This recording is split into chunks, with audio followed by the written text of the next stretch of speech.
Mystics hub YouTube channel. So previously நம்ம fourth technique பார்த்துக்கிட்டு இருக்கோம். Beware when breathing stops. Breathing stop ஆகும்போது நம்ம நோட் பண்ண வேண்டிய விஷயங்கள். இந்த விஷயங்கள் பற்றி நம்ம ப்ரீவியஸ் வீடியோவில் போஸ்ட் பண்ணியிருந்தேன்.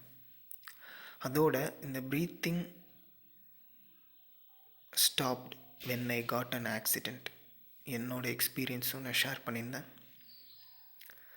இப்போது இந்த மெத்தட் பற்றி ஜென் மாங்க்ஸ் என்ன சொல்லியிருக்காங்கன்றதையும் பார்க்கலாம். ஸோ இந்த ஜென் என்னன்னு பார்த்தீங்கன்னா, ஜென் ஜப்பானில் இருக்கிற some kind of civilization or religion. So previously இவங்க எல்லோரும் வாழ்ந்திருக்காங்க. இவங்களோட way of approaching life or way of the life they have lived, இது எல்லாமே ரொம்ப என்லைட்டண்டாகவும் சிம்பிள் டெக்னிக்ஸ் மூலமாக என்லைட்டன்மெண்ட் அச்சீவ் பண்ண ஒரு விஷயங்களாகவும் அந்த டைமில் இருந்திருக்கும். So Zen is separate story. So அதை பற்றி நம்ம ஃப்யூச்சரில் பேசலாம். இப்போதைக்கு Zen monks have tried this method very much in Japan. That is why their methods seam very weird, absurd, strange. அவங்களோட மெத்தட்ஸ் எல்லாமே பார்க்குறதுக்கே இந்த மெத்தட் நமக்கு என்லைட்டன்மெண்ட் தருமான்ற மாதிரி கொஷின் பண்ண வச்சுருக்கு, கோவத்தையும் உண்டாக்கியிருக்கு. But they have done many inconceivable things. நம்மளால் எடுத்துக்கவே முடியாத, ஏற்றுக்கொள்ளவே முடியாத விஷயங்கள் அவங்க பண்ணியிருக்காங்க. எப்படின்னா, a master will throw someone out of the house. Suddenly the master will begin slapping the disciple without any rhyme or reason, without any cause. You are sitting with your master and everything was okay. You were just chit-chatting and he will begin to beat you in order to create the pause. So previously, நார்மலாக நம்ம மெடிடேஷனில் ஒரு சைலண்ட்டான ஸ்பேஸில் அமைதியாக கண்ணை மூடி உட்காந்து நம்மளோட ப்ரீத்திங்கை watch பண்ணி அந்த இன்ஹேலில் ஹேப்பன் ஆகிற ஒரு ஸ்டாப்பும் எக்ஸேலில் ஹேப்பன் ஆகிற ஒரு ஸ்டாப்பும் நம்ம நோட் பண்ணலாம். பட் அதை ஒரு எக்ஸ்பீரியன்ஸாக ஒரு பர்சனுக்கு ஆக்கணும் அப்படின்ற ஒரு பர்பஸில் ஜென் மாங்க்ஸ் எல்லாம் அந்த டைமில் அவங்களோட டிசைப்பில் கண்ணா பின்னான்னு போட்டு அடிச்சிருக்காங்க. ஸோ இப்போ போட்டு அடிக்கிறாங்க அப்படின்றது அந்த டைமில் they are having this, their breathing is stopped.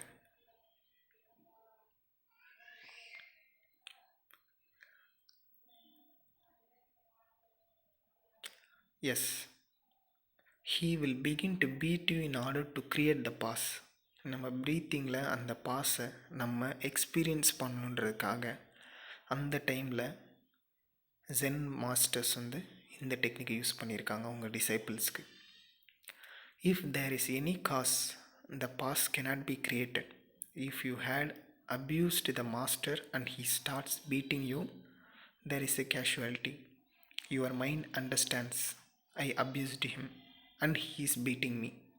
Yes, நீங்கள் யோசிக்கலாம், என்னடா சும்மா நான் பேசிட்டு அமைதியாக உட்காந்துருக்கேன், ஆர் அமைதியாக உட்காந்துருக்க ஒரு பர்சனை எப்படி ஒரு மாஸ்டர் ஏன் எதுக்குன்னே கேட்காம போட்டு அடிக்கலாம் அப்படின்ட்டு. அதுக்கான ரீசன் எப்படி கொடுக்குறாங்க பாருங்கள். நீங்கள் இப்போ அந்த மாஸ்டர் ஏதோ அப்யூஸ் பண்ணிட்டீங்க, ஏதோ திட்டிட்டீங்க, ஆர் அவர் சொல்கிறத கேட்கல அப்படின்றது அந்த டைமில் அவர் உங்களை அடிக்கிறாருன்னா, யுவர் மைண்ட் ஆல்ரெடி நோ, நான் அவர் சொன்னதை கேட்கல, ஆர் நான் அவரை திட்டேன், ஸோ அவர் என்னை அடிக்கிறாரு. இந்த மாதிரி மைண்டு உங்களுக்கான ஒரு ரீசனை கொடுத்துரும். So you start accepting it. அவங்க உங்களை அடிக்கிறாங்கன்றது நீங்கள் அதை ஏற்றுப்பீங்க. அதுக்காக தான் என்ன பண்ணுறாங்க, really your mind was expecting it already, so there is no gap. But remember, A Zen master will not beat you if you abuse him. He will laugh. Because then laughter can create the pause. இங்கே எப்படி டிஃப்ரெண்ட்டாக பண்ணுறாங்கன்னு பாருங்கள். இப்போ நீங்கள் அந்த மாஸ்டரை திட்டுறீங்களோ or something ஏதாவது தப்பாக பேசிட்டீங்கனாலும் அந்த டைமில் அந்த மாஸ்டர் உங்களை அடிக்க வர மாட்டார். அந்த டைமில் அவர் சிரிப்பார். இது ஏன் அப்படின்னு நம்ம யோசிக்கும்போது ஆக்சுவலி நம்ம ஒரு தப்பு பண்ணிட்டோம், ஒரு பர்சனை திட்டோம் ஆர் சம்திங் அவர் அப்யூஸ் பண்ணிட்டோன்றது our mind will start expecting that those abuse or some bad words we have scolded the master, same that master is going to abuse us or going to use that bad word to us or he is going to beat us. These are all the things will be expected by the mind at that time. இந்த விஷயங்கள் தான் நம்மளோட mind அந்த டைமில் expect பண்ணும், not that lawful. So இங்கே முக்கியமான point அதுதான்.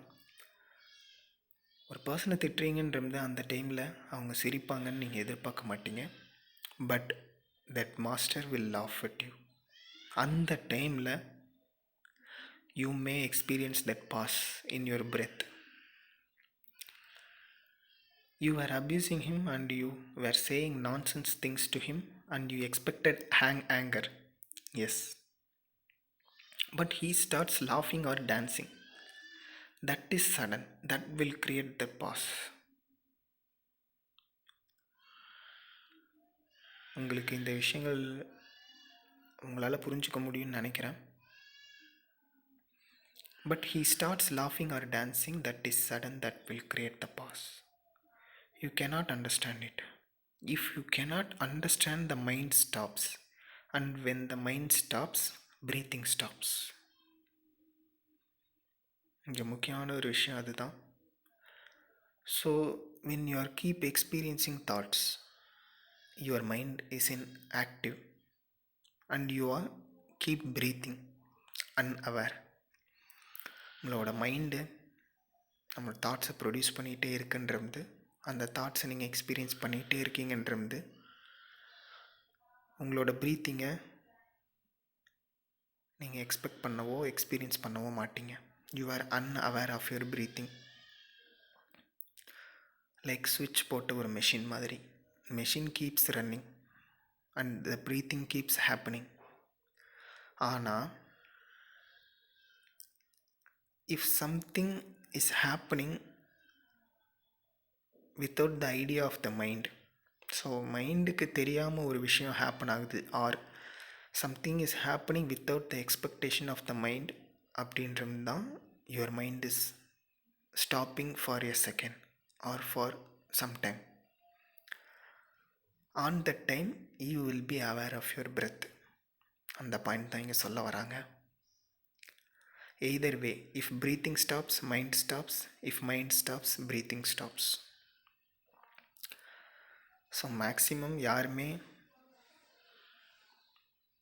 மைண்ட் ஸ்டாப் ஆகும் அப்படின்ற ஒரு தாட்டே யாருக்குமே இருந்திருக்காது. ஏன்னா we are keep identifying with the mind and identifying with the thought. Whatever the thought is happening, we are just travelling with it.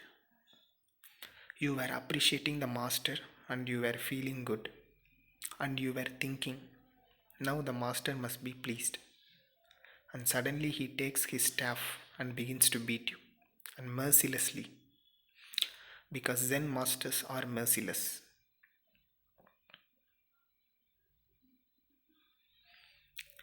Sometimes அந்த மாஸ்டர் பற்றி நீங்கள் நல்லா பேசிகிட்ருப்பீங்க, ரொம்ப புகழ்ந்து பேசியிருப்பீங்க. அந்த நேரத்தில் புகழ்ந்து பேசுறது உங்களுக்கு ஒரு மனநிறைவாக இருக்கும். ஆனால் அந்த டைமில் நீங்கள் நினைப்பீங்க, நம்ம மாஸ்டரை நம்ம ப்ளீஸ் பண்ணிகிட்ருக்கோம், ஸோ அவரும் நம்மளை பற்றி ஒரு நல்ல அபிப்பிராயம் வச்சுருப்பார் அப்படின்னு. ஆனால் அந்த டைமில் நீங்கள் எதிர்பார்த்த விஷயத்தை அவங்க பண்ண மாட்டாங்க. சடன்லி ஸ்டாஃப் ஒரு குச்சி எடுத்து he begins to beat you mercilessly. கருணையே இல்லாமல் அடிப்பாங்க. he begins to beat you. You cannot understand what is happening. அந்த டைமில் மைண்டுக்கு ஒன்றுமே புரியாது. நான் நல்லது தானே சொன்னேன், என்னையே அடிக்கிறாங்க. The mind stops. There is a pause. ஸ்டார்டிங்கில் உங்களுக்கு தோணும், நான் நல்லது சொல்கிறேன், அப்போ ஏன் அடிக்கிறாங்கன்னு. பட் அடி விழுந்துக்கிட்டே இருக்குது அப்படின்றது, you have no idea. Your mind stops at a place. If you know the technique, you can attain to your self. So இந்த டெக்னிக்கை ஜென் மாஸ்டர்ஸ் இந்த மாதிரி டீச் பண்ணியிருக்காங்க. There are many stories that someone attained Buddhahood because the teacher suddenly started beating him. You cannot understand it. What nonsense. How can one attain Buddhahood by being beaten by someone or by being thrown out of the window by someone? Even if someone kills you, you cannot attain Buddhahood. But if you understand this technique, then it becomes easy to understand. என்னடா இது சுத்தமான பைத்தியக்காரத்தனமாக இருக்குன்னு நமக்கு தோணும். But இதுக்கு பின்னாடி இவ்வளோ விஷயங்கள் இருக்குது அப்படின்றத when you are experiencing, when you are practicing this technique, surely you can understand it. In the West, particularly in the last 30 or 40 years, Zen has become very much prevalent, a fashion. But unless they know this technique, they cannot understand Zen. So 30-40 years முன்னாடி, 30-40 இயர்ஸ்னால் இந்த book வந்தே கிட்டத்தட்ட ஒரு 20 years அதான் இருக்கும். So ஒரு 60 or 70 years before or even now, Zen வந்து எப்படின்னா ஒரு ஃபேஷன் மாதிரி ஆக்கிட்டாங்க. ஸோ நிறைய பேர் ஜென் சம்மந்தமான குவர்ட்ஸ் இதெல்லாமே போடுவாங்க, ஜென் பற்றின விஷயங்கள் பற்றி ஷேர் பண்ணுவாங்க, பேசுவாங்க. பட் இந்த மாதிரியான டெக்னிக்ஸ் பற்றி உங்களுக்கு தெரியாமல் இருந்துச்சுன்னா, நீங்கள் ஜென் பற்றி பேசுகிறது is of no use. You cannot understand. So உங்களுக்கு அதை பற்றின உண்மையான புரிதல் இல்லைன்னு அர்த்தம். They can imitate it, but imitation is of no use. Rather, it is dangerous. These are not things to be imitated.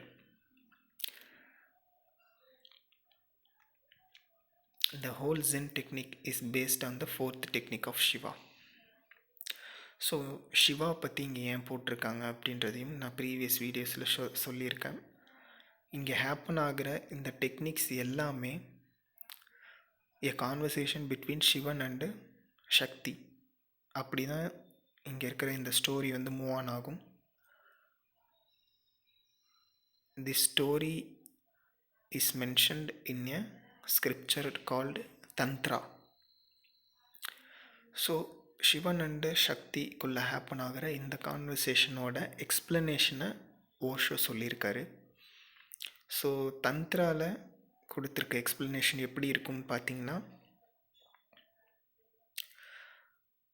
It's full of baseline explanations. So ரொம்பவும் மேலோட்டமாக தான் இருக்கும். பட் ஓஷோ கொடுத்துருக்க எக்ஸ்ப்ளனேஷன் எல்லாமே ரொம்பவும் டீப்பாக, ஆழமாக அதோட உண்மையான கருத்துக்களையும் அனுபவங்களையும் அவர் சொல்லியிருப்பார். But this is unfortunate. Now we will have to import Zen from Japan because we have lost the whole tradition. We don't know it. Shiva was the expert par excellence of this method. When he came to marry Devi with his Bharat, his procession, the whole city must have felt the pause. The whole city. So அந்த ஸ்டோரியில் சிவன் வந்து சக்தியை marriage பண்ண வராரு அப்படின்ற ஒரு situation அப்போது, who is watching the happening of the marriage, அந்த டைமில் the whole city felt this pause அப்படின்றதா அந்த ஸ்கிரிப்சரில் மென்ஷன் பண்ணியிருக்காங்க. தேவி's father was not willing to marry his girl to this hippie. Shiva was the original hippie. Devi's father was totally against him, and no father would permit this marriage. So we cannot say anything against Devi's father. No father would permit his daughter's marriage to Shiva. But Devi insisted, so he had to agree, unwillingly, unhappily, but he agreed. இந்த விஷயங்கள் எல்லாமே இந்த தந்த்ரா அப்படின்ற ஸ்கிரிப்சரில் mention பண்ணியிருக்கோம். So இதில் Sivan and Shakti marriage அப்போது happen ஆகிற விஷயங்கள் அதை பற்றி தான் ஷேர் பண்ணியிருக்காரு. They then came the marriage procession. It is said that people began to run seeing Shiva and his procession. The whole Bharat must have taken LSD, marijuana. They were high, and really LSD and marijuana are just the beginning. Shiva knew, and his friends and disciples knew, the ultimate psychedelic Somarasa. Aldous Huxley has named the ultimate psychedelic Soma only because of Shiva. They were high, just dancing, screaming, laughing. The whole city fled. It must have felt the pause. So இப்போ நம்ம previously இந்த டெக்னிக்கில் பார்க்க வேண்டிய அந்த பாஸை தந்த்ராவில் Shiva and Shakti marriage அப்போது whole city experience that pause சொல்கிறாங்க. ஆல்சோ அந்த பாஸை அவங்க நேச்சுரலாக மட்டும் எக்ஸ்பீரியன்ஸ் பண்ணல, they have used psychedelic drugs அப்படின்றதா அந்த தந்த்ரா ஸ்கிரிப்சரில் மென்ஷன் பண்ணியிருக்காங்க. ஸோ இதுக்கப்புறம் இருக்கிற ஃபர்தர் ஸ்டோரியை அடுத்த வீடியோவில் கண்டினியூ பண்ணுறேன்.